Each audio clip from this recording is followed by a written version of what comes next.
be in a good mood about ourselves. And one of the biggest things that knocks me off almost every day at some point, I got to pick myself up and start again, is inner criticism. Inner criticism totally destroys self-esteem. What's self-esteem? I have esteem. I see myself as important, without arrogance, but I'm important. I have value.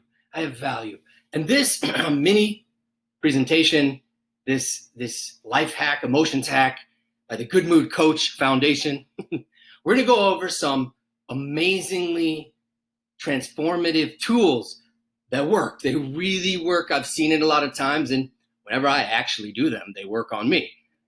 Maybe you out there can send me a video inspiring me to get the work done. Now, in any ways, they definitely work. And I have had the merit of learning from some amazing cognitive psychologists and some even more mind-blowing. Number one, de-identification. This is my favorite. If I had to make my top 5, I would just start with number 1, de-identification. One of the most powerful devices of the critical element in us that keeps us hooked tremendously is identification.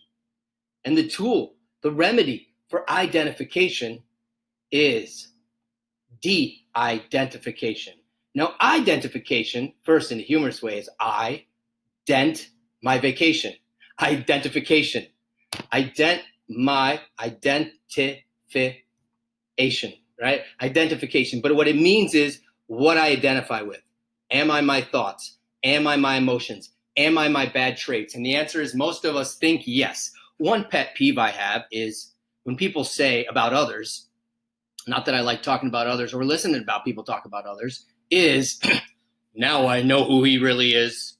I always knew he was a bad guy. Now, first of all,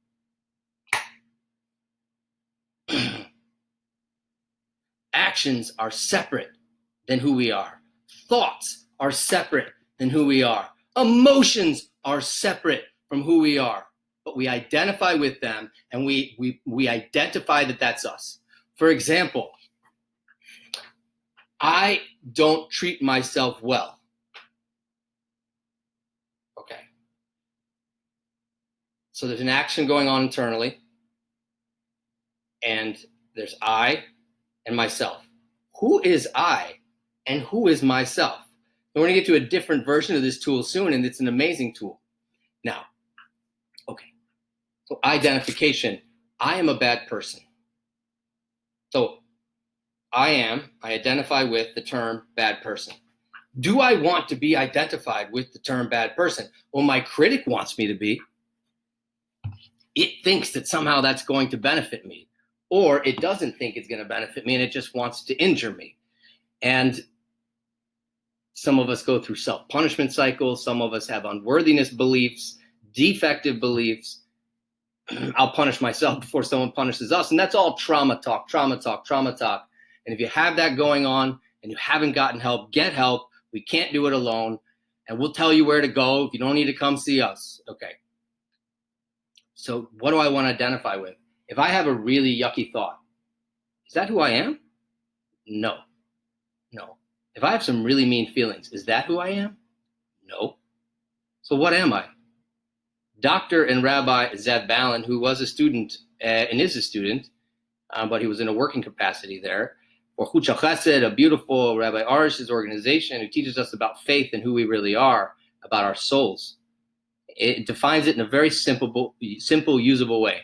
I am good, and I desire to do good, and that's who I really am. But listen, identification. That's tool number 1. What do I want to identify with? And the real work is to de-identify with things that are not me. Okay, tool number 2. Would you miss this when it's gone? Would you miss this when it's gone? For example,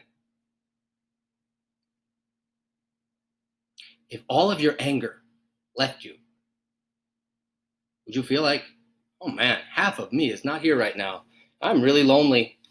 I don't have my anger around here. Everybody I've asked in our therapy practice, will you miss your anger when it's gone?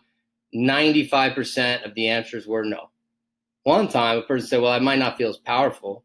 true.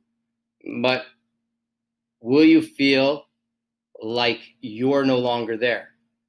Whatever is a real loss that's part of us, when it goes away, we feel like we lost a part of ourselves.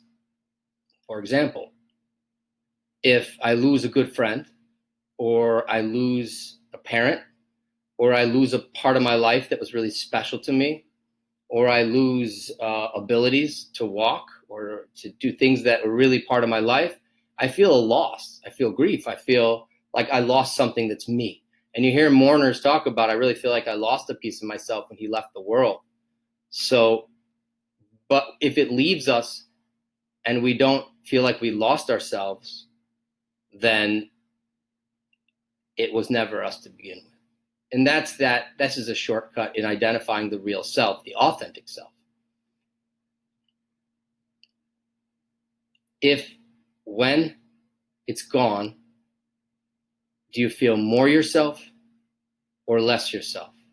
Take a minute now and think of something that about you, that you do, that you think, a pattern, and ask yourself internally, if this part left once and for all, this thinking pattern, this set of emotions, this toxic relationship dysfunction, would you feel more yourself or less yourself?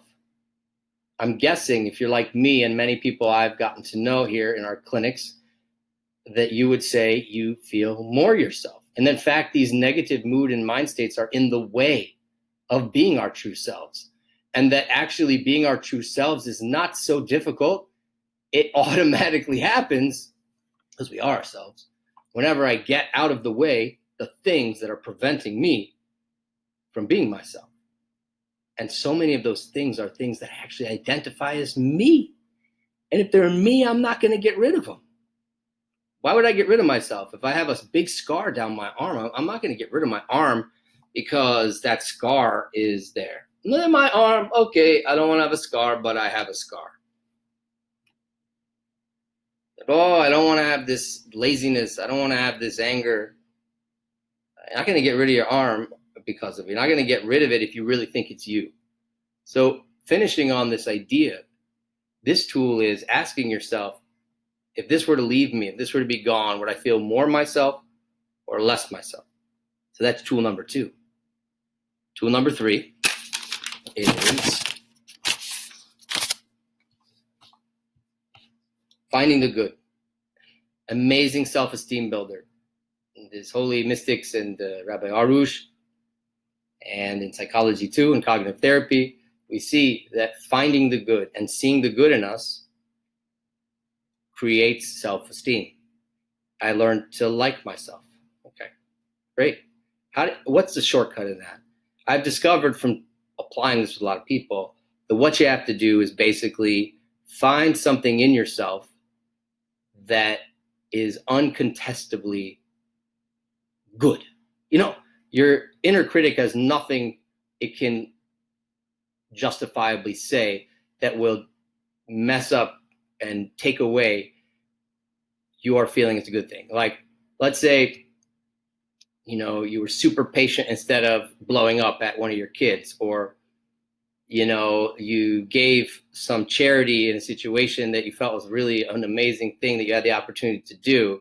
Would you label it? Would you identify it as a good thing or not a good thing? But if you could say in a very specific way that it's a good thing, then you're going to put this on a list. And there's a great 30-day challenge, 5 a day times 30. They need to be true, realistic, small, highly accurate, and detailed, and something that your critic does not object to. Do 5 a day times 30 is 150. Game changer. I dare you to try it. Okay. Number 5 or 4. 1, 2, 3. Is learn to not believe the critic.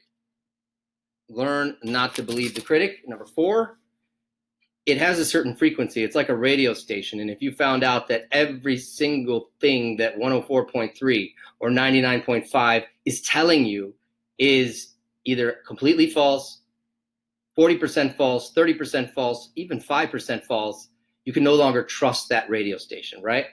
So that radio station in your brain, that's a tool too to work on, is to identify it, frequency, and to label it in your mind, to identify it as never telling the truth, and therefore becomes insignificant and lacks validity in terms of believing, in terms of belief. Now, finally, tool number 5 is amazing, from Rabbi Shlomo Eliezer Schick in his book on self-confidence.